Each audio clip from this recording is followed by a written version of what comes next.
I know it feels like you've done all the hard work because you've written your story and you're ready to send it off to your editor, but in fact, writing the story is only the first step. And the second step, and equally important, is revising it and starting to see how we can make it better. So let's take a look at what revision involves and how we can do it to make our articles better. Revision is actually a French word. It means to see again, and the goal here is to give it a fresh perspective. Look at it critically. Try to look at it as a reader now instead of the writer. See where you can tighten it, where you can reorganize it, see where maybe it's structurally incomplete or weak, or you're not following the theme. All the things that would cause the reader to stop reading. Let's figure it out now before it ever gets in their hands.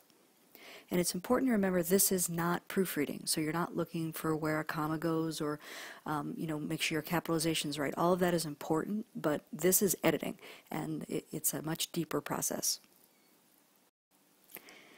This is a really difficult process, and it's hard because you've put a lot of energy and a lot of emotion and a lot of effort into crafting this article, and much of it you think is absolutely perfect, and it is perfect up until the second then someone else reads it. And so now you need to be that someone else who reads it, to look at it and say, this part needs to go, this part needs to move, I need to get more, recognizing there's going to be some work involved that may not feel so good. The first thing that you need to do in order to even begin to be successful with this process is to give yourself a cooling off period. So don't write your article and then immediately go back and start revising it, or don't even put it away for an hour.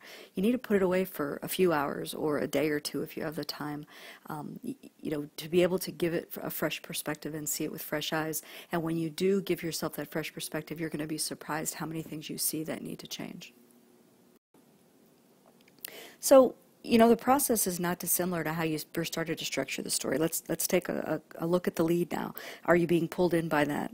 Is your theme paragraph strong enough? Can I find the theme paragraph? Can you find it? Does it hold up the body? Does the body fulfill what the theme promises? Is there balance? Do you present both sides of whatever argument there may be, or full evidence? Do you have the right sources, the right number of sources? Are they saying the things you need them to say? Are there transitions between ideas? Do you have enough facts in the story? Is your opinion showing through? Do you have the opinion of your sources? Do you have enough quotes to support those facts? And then when you get to the conclusion, do you feel like you've been fulfilled by this story, or do you feel like you're still kind of waiting for something to happen? Think big.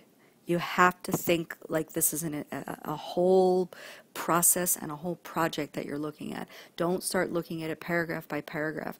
The first thing you want to do is literally just read the whole story through and see, what does it feel like to you? Do you get bored while you're reading it? Do you want to skip over some parts? Do you feel like you're stumbling? That kind of self-critical perspective is going to help you decide, as the first reader on this thing, where does it need to have some correction and some augmentation. I often read my stories out loud. I'm sure I must seem oddly insane. I try to only do it in my basement when no one else is watching. But I do read them out loud because if there's going to be an area that I'm going to stumble over, I'm going to stumble while I'm talking. If there's something that's boring me, I'm going to start to hear it while I'm talking. If there's words that don't make sense or the flow's not going well, my ear is going to pick up things that I'm not getting when I'm just looking at it with my eyes. And, I have the opportunity to skip things, and I won't mind it when I'm looking at it with my eyes as opposed to reading it out loud. So see if there's places that you're bored or places that you get distracted. That's going to be a clear sign that your reader will do the same thing. While you're imagining yourself to be the reader, imagine you're also trying to explain to a 10-year-old boy what this story is about. Could you do it based on the theme paragraph? It has to be very straightforward, fairly simplistic. You might want to try to outline what it is that you're seeing in the article and see if that outline is actually the article that you wanted to have written. And as you're going through it, look to see if there's areas where you are using the same words over and over again, whether the rhythm is flat. Every story has basically an ebb and a flow to it, and you want to make sure that there's enough variety of sentences that your reader is compelled to keep reading, that they feel that kind of rhythm going through the story. Are you being as precise as possible? Are you calling something small or hot or big or whatever it is? You can go a lot narrower than that. You can be a lot more focused and give me a much clearer picture. Now's the time to do that. Are you using active voice or passive voice? You know, the question may come up for you, do you need to be active all the time? I mean, we certainly learn that when we're going through English writing, but, you know, there's going to be a lot of latitude in these magazine articles. There's going to be times that you have a one-sentence paragraph. You may have a one-word paragraph. That's okay, but you have to make sure that it makes sense within the framework of this story as you're looking at it again. Are we able to see the person that you're characterizing in this? Are your sources coming to life for us? Do their anecdotes resonate with us? Do we have enough anecdotes that we can get the story across? All of these things are going to come to play now that you're in this revision process.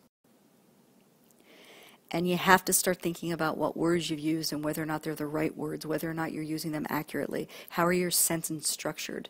Are you ending sentences with preposition? Are you know, you can get away with some things, so we can start sentences with conjunctions despite the fact that our English teachers told us not to. But ending them with prepositions still sounds awkward. Are you using the right you know, word imply or infer? Are you using the right there, or there? Are you using the right its? Are you using the right affect or effect?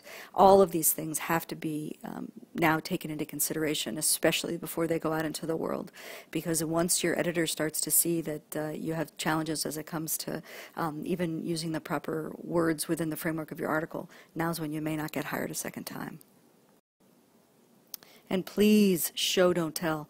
So I have these pictures of these two adorable children here. One of them clearly looks happy and one of them clearly looks sad. But if you could describe for me what makes her look happy and describe what makes him look sad, now you're really starting to give me that show, don't tell. Please remember that facts should be paraphrased. We don't need quotes to get the facts across, and a lot of times the quotes are going to be too wordy. We expect quotes to give us something richer, something more colorful, something that takes us through the story with even greater depth. Presenting facts in quotes doesn't do that, so get those facts out to us as tightly as possible, paraphrase them accurately, but then give us a quote that's going to support the fact. And as harsh as it may be, you have to be ruthless. Please try to avoid falling in love with what you've written. I know it's perfect to you. I know this is not a process that feels like it's going to be a great deal of fun for you. It's important, though, and it's important to remember that you don't write for yourself. You write for the reader. And if you are you're looking at this as something that you love and so other people may love it, that's probably not going to be the case. It has to be something that the reader is going to be committed to reading from beginning to end.